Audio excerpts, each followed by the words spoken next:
Nearby residents never wanted it to open. The city delayed its opening several times. Just months after an Albuquerque underage nightclub finally opened to customers, a shooting just outside. News 13's Crystal Gutierrez joins us now with more on that. Crystal. Tim, residents who live near UV nightclub wrote letters and even called the city worried that the underage nightclub would attract the wrong crowd.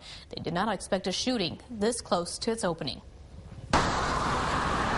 It's a completely different scene than last night at UV nightclub on Central near Washington. Around 2 o'clock this morning, people started running inside the club. A 26-year-old man was rushed to the hospital, shot in the arm, and police began looking for the gunman. The shooter was seen leaving in a gray, newer model Ford pickup. According to TJ Wilhelm, it started as a fight in the alley behind the club. Moments later, several shots were fired. At 2:39 in the morning, one shot rang out over in the alley area here, and then 5 other shots.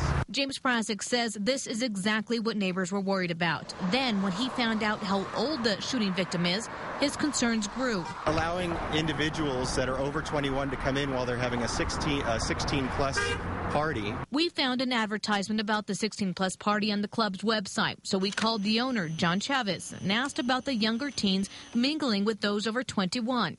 He says it happens. I guess we make a judgment at the door if they're there, what purpose is there for. I mean, sometimes, a 20-year-old could be friends with a 21-year-old.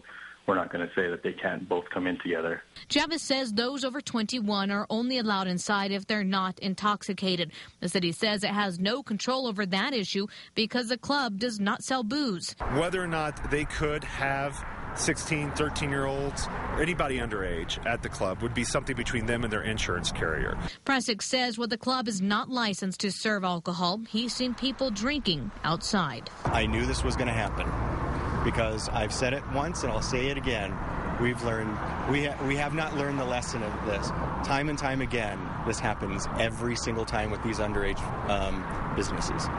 And the club's owner says he does not know if the men in the fight were at the club earlier. He says his bouncers did not recognize any of them. Tim, back to you. Thank you, Crystal. City officials had to delay the opening of the UV nightclub because of a string of failed fire and planning inspections, but the issues were all fixed. The owners turned the club into a members club after the city rejected a request for a public dancing permit.